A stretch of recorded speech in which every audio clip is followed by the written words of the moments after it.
캐나다 연금 제도의 2025년 대변화, 우리의 노후 준비에 어떤 교훈을 주는가. 안녕하십니까? 지식과 역사의 깊이를 탐구하는 채널에 오신 것을 환영합니다. 많은 이들에게 은퇴는 설렘과 동시에 불안감이 교차하는 인생의 중요한 전환점입니다. 평생을 쉼없이 달려온 후 맞이하는 노년의 삶, 과연 어떻게 안정적으로 꾸려나갈 수 있을까요? 오늘 우리는 조금 멀리 캐나다의 사례를 통해 안정적인 노후 보장 시스템이란 무엇인지, 그리고 그것이 2025년을 기점으로 어떻게 변화하고 있는지 깊이 들여다보고자 합니다. 이는 비단 캐나다만의 이야기가 아니라 초고령화 사회를 앞둔 우리 모두에게 중요한 시사점을 던져줄 것입니다. 캐나다의 노후 소득 보장 시스템은 크게 세 가지 축으로 이루어져 있습니다. 첫째, 캐나다 연금 플랜, 즉 CPP입니다. 이는 한국의 국민연금과 매우 유사한 제도로 근로기간 동안 소득의 일부를 보험료로 납부하고 은퇴 후 연금으로 돌려받는 사회보험 방식입니다. 둘째는 노령보장연금, OAS입니다. 이는 일정 기간 이상 캐나다에 거주한 모든 노인에게 지급되는 보편적 기초연금의 성격을 띱니다. 마지막으로 소득보장보조금 GIS가 있습니다. 이는 앞선 두 연금을 받고도 소득이 최저생계비에 미치지 못하는 저소득층 노인에게 추가로 지급되는 일종의 사회안전망입니다. 2025년 캐나다 정부는 바로 이 세 가지 연금 제도에 대한 중요한 변경 사항들을 발표했습니다. 지금부터 그 핵심 내용을 하나씩 살펴보겠습니다.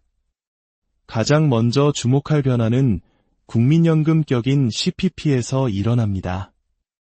캐나다 정부는 2019년부터 장기적인 계획하에 CPP의 보장성을 강화하는 정책을 추진해왔습니다.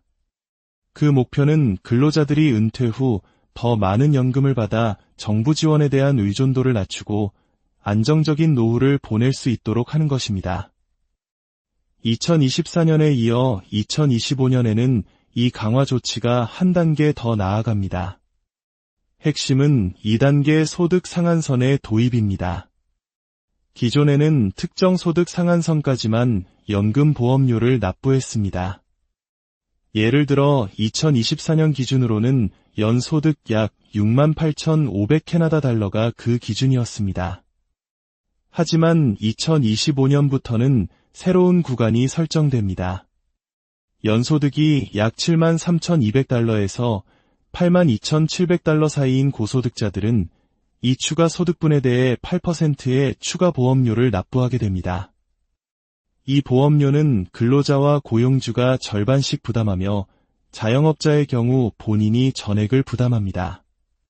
당장 월급에서 나가는 돈이 늘어나는 것처럼 보일 수 있습니다.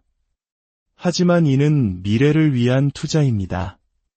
이렇게 추가로 납부된 보험료는 고스란히 적립되어 훗날 은퇴했을 때 훨씬 더 많은 연금 수령액으로 돌아오게 됩니다.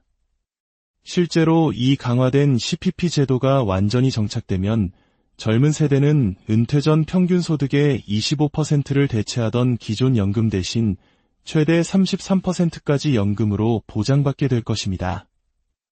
이는 노후 생활의 질을 결정하는 매우 의미 있는 변화입니다. 물론 이미 연금을 수령하고 있는 현재의 은퇴자분들은 이 추가 보험료 납부 의무가 없습니다. 대신 매년 물가 상승률을 반영한 연금액 인상의 혜택을 받게 됩니다. 2024년에도 CPP 연금액은 4% 인상되었으며 2025년 1월에도 비슷한 수준의 물가 연동 인상이 예정되어 있습니다. 매달 몇십 달러의 작은 인상처럼 느껴질 수 있지만 고정된 수입으로 생활하는 어르신들에게는 가뭄의 단비와도 같은 소식일 것입니다. 다음으로 모든 노인에게 지급되는 기초연금, 즉 노령보장연금 OAS의 변화를 살펴보겠습니다. OAS 역시 CPP와 마찬가지로 물가에 연동하여 지급액이 분기별로 조정됩니다. 2025년 1월 기준으로 65세에서 74세까지의 노인은 매월 최대 $713, 그리고 75세 이상의 노인은 이보다 더 많은 월 최대 $784를 받게 됩니다. 여기서 주목할 점은 75세 이상 고령층에 대한 추가 지원입니다. 이는 2022년에 도입된 정책으로 나이가 들수록 증가하는 의료비와 생활비 부담을 덜어주기 위한 배려입니다. 만약 올해 75세가 되신다면 생일이 지난 다음 달부터 OAS 수령액이 $70 이상 인상되는 것을 확인하실 수 있습니다. 또한 캐나다 정부는 이민자나 해외 거주 경험이 있는 국민들이 더 쉽게 OAS를 신청할 수 있도록 온라인 시스템을 대대적으로 개편하고 있습니다. 2025년부터는 온라인 마이 서비스 캐나다 계정을 통해 신청 자격 이력을 추적하고 관련 서류를 전자적으로 제출하며 신청 진행 상황을 실시간으로 확인할 수 있게 됩니다. 이는 특히 이민 배경을 가진 노인들에게 매우 중요한 소식입니다. OAS를 전액 수령하기 위해서는 18세 이후 캐나다에서 40년을 거주해야 합니다. 하지만 많은 이민자들이 이 조건을 충족하지 못합니다. 그러나 캐나다 거주 기간이 10년 이상이라면 거주한 기간에 비례하여 부분적인 OAS 연금을 받을 수 있습니다. 새로운 온라인 시스템은 이러한 복잡한 자격 요건을 계산하고 신청하는 과정을 훨씬 더 투명하고 편리하게 만들어 줄 것입니다. 마지막으로 저소득층 노인들의 최후의 보루, 소득보장보조금 GIS에 관한 업데이트입니다. GIS 역시 물가 상승률을 반영하여 수급액이 소폭 인상됩니다. 하지만 더 중요한 변화는 자격심사와 지급 방식에서 나타납니다. 첫 번째는 세금 신고 지연에 대한 90일 유예 기간 도입입니다. 이전에는 매년 정해진 기한까지 세금 신고를 마치지 않으면 당장 7월부터 GIS 지급이 중단될 수 있었습니다. 하지만 질병이나 거동의 불편, 가족 문제 등으로 서류 준비가 늦어지는 어르신들이 많았습니다. 2025년부터는 설령 기한을 놓치더라도 90일간의 유예 기간이 주어져 그동안 GIS가 중단 없이 계속 지급됩니다. 이는 세금 신고가 늦어지는 어르신들의 생계에 갑작스러운 공백이 생기지 않도록 배려한 매우 인간적인 조치입니다.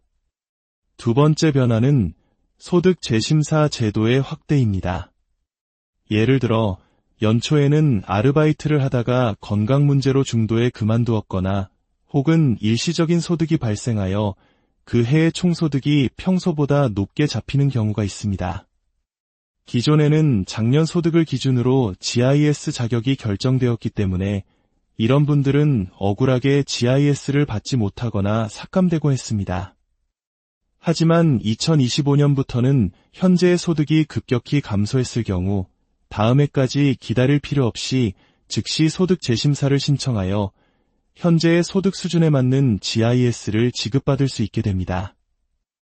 이는 실질적인 어려움에 처한 저소득층 노인들에게 가장 필요한 생명줄과도 같은 제도 개선입니다.